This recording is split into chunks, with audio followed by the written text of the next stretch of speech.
So in this video, we're going to talk about solving inequalities using notation. Before we can use our notation, we have to actually just solve the inequality. So we're going to solve this just like this equation, so no big deal. We're going to solve by distributing first, combining like terms, and then rearranging the problem. So I'm going to distribute first my 3, and then I'm going to get 3 times negative 2b is a negative 6b. 3 times negative 5 is a negative 15. This plus 7 just kind of comes down and hangs out. Now on this side, be careful. There is a number here. It's a negative, but there's an understood 1 right here that you have to distribute. So a negative 1. So negative 1 times 1 is a negative 1. Negative 1 times 7b is a negative 7b. Remember, always combine like terms. It makes life so much easier. So on my left-hand side, 6b, negative 15 plus 7. These two numbers right here are like terms. I want to do exactly what it says. So my 6b comes down. Negative 15 plus 7 is actually just a negative 8. So I went ahead and just take care of that real quick to make things just a lot better. Okay. When you're doing inequalities, it always helps to keep your variable, your b in this case, on the left-hand side. So I want to get rid of this right-hand side b. So I want to add 7b to both sides. So negative 6b plus 7b, well, that's just a positive 1b. You can put the 1 or not, it won't matter. Then I have to move my 8, so I'm going to add 8 to both sides. That gives me a 1b less than or equal to negative 1 plus 8 is 7. Divide by the 1. Now if that 1 had been negative, we know we should flip our inequality, but that 1's not, so my inequality stays. And so I get b is less than 7. Now, we have to get used to showing our answer 3 ways. So we have to first show our answer on a number line. So we have to demonstrate that we know what b less than or equal to 7 actually means. So if 7's here, that means I've got a 6 here and an 8 here. Okay? So when I'm graphing b less than 7 on our number line, I have to remember my rules. Okay? So because I have a less than or an equal to sign, less than equal to sign means that I would follow this set of rules right here, which means I'm going to plot a point. It means I do include 7. So I'm going to plot a point right here at 7. Not a hole, I plot a point because I have the equal to sign, so I include. Okay? Well, then I'm going to show what numbers are less than 7. So it's just simple. Is 6 or 8 less than 7? Well, we know 6 is less than 7, so I want to go this way. And every number to the left, including negative infinity, so all these numbers here satisfy this inequality, which means any number I plug in, 7 or less, will give me a true statement up here. Okay, this is the first way we have to show our notation as a number line. But there are 2 more ways. Okay, the second way is to show our number line as a set. So that means I just draw a set. I state my variable, so my variable was b, and I put a slash. That slash means such that. Then I state my answer. b is less than or equal to 7, and I close my set. This means that my answer is any b such that that b value is less than or equal to 7. Okay, so this is called the set notation, and that's the second way. Okay, so set notation. Number line. And then the third way is called interval notation. Interval notation, you have to actually use your number line. So in interval notation, we want to see where we start from left to right. So where do you start seeing the orange? Well, if I read from left to right, I start seeing the orange right here at this arrow.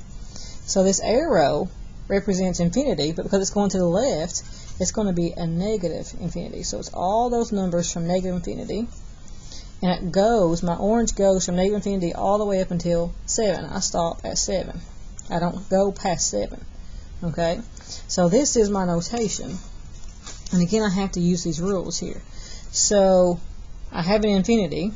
Well, infinity is over here, which means I use a parenthesis to go around infinity. Okay? I have a 7, so I'm going to look at 7 and realize 7 had a point. So So I'm going to go with this one. And a point means I include 7, so I'm going to use a bracket. Okay, so your notation might take you a little while to get used to, but parenthesis always goes around infinity, or a whole, and a bracket goes around a point. Okay, so again, a parenthesis goes around infinity or a whole, and a bracket goes around a point. Okay, so let's do problem number 2 and see if we can't get this one. Let's work it out first. So distribute to get negative 6x plus a 30. Bring down that 7. Don't lose this negative sign here. So distribute that negative sign. Negative 8x minus 8 minus x. Combine like terms on both sides. And this is possible in this example. On this side, 30 and 7 are like terms. So I really have negative 6x plus 37. Over here, I've got a negative 8x minus x. So your like terms here will be right there. Negative 8x minus x is a negative 9x. Okay? And remember, you always want to try and get your variable on the left-hand side. So you really want to move this 9x. Negative 6x plus 9x is 3x. And bring down your negative 8. Then you can subtract 37 from both sides. And that's going to give you 3x greater than, be careful here with signs, negative 8 minus 37 means you're still in a whole, 45. Then divide by 3. Remember, if the coefficient, if the number in front of x is negative, you flip this sign, but it's not. So my sign stays as greater than. And then reduce. Negative 45 divided by 3 is a negative 15. Okay, let's do our set first. It's the easiest. Remember, state your variable such that x is greater than negative 15. That means my answer is x, every number, such that x is greater than negative 15. So any number bigger than negative 15 is my answer. So my number line, remember where 0 is at in this situation. 0 is way over here somewhere. So you're getting smaller as you approach 0 and bigger as you go away from 0. Okay, so here's my number line. Remember the rules now. You got to decide if you want a point or a whole at negative 15. Well, you look at your symbol. Look at your symbol. My symbol is greater than, and greater than does not have an equal to sign, so I want a whole. So at 15, I put a whole. That means I don't include 15. Okay? 15 is not one of my answers. That I want any number that's bigger than 15. Remember, you get bigger than 15 the closer you get to 0. Bigger than negative 15 is the closer you get to 0, so it will be this way. So it will look like that. Okay? Now, doing your notation, your interval notation, remember you start reading from left to right. So from left to right, where do I start seeing the orange? Well, I start right here, and then right here will be a negative 15. On the right side, I stop at this arrow, which is going to keep going and go until I get to a positive infinity. So it looks like that. Remember, your parentheses and brackets depend upon points and wholes. So at 15, I have a whole, so I have a parenthesis. For any time I have an infinity, I have a parenthesis. So in this case, my notation is negative 15 to 0 with parentheses around both of them. Sorry, negative 15 to infinity with parentheses around both. Okay? This last example, we'll try it real quick, then we'll stop the video here. I'm going to distribute first every single time, fight the urge to do anything different. So I get negative 6x plus 12 here. Remember, there's a negative 1 there, so distribute that to get negative x minus 2. Combine like terms on this left side. I got 2 x's. So negative 4 plus 7 will be a 3x. Over here, I can combine my 6x and my x with and my 12 and my 2, so I can combine twice. Be careful with signs. Negative 6x minus x. It's going to give me a negative 7x. 12 minus 2 gives me 10.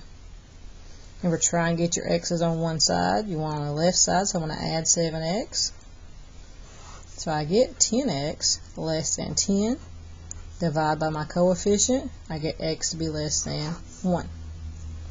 Let's do our set first. It's the easiest. State your variable, state your answer. My answer is any number such that the number is less than 1. So when I come to my graph, I put 1 here, and there's my numbers. Remember, you got to check it out and see if you want a point or a hoe. This does not say equal to, therefore I want a hoe at 1. Anything less than 1, well, that would be 0 side, so I go this way. Read that graph from left to right. I start at the infinity, so I want a negative infinity. I stop at 1. Parentheses always goes around infinity. Because I have a hoe at 1, it's also going to get parentheses.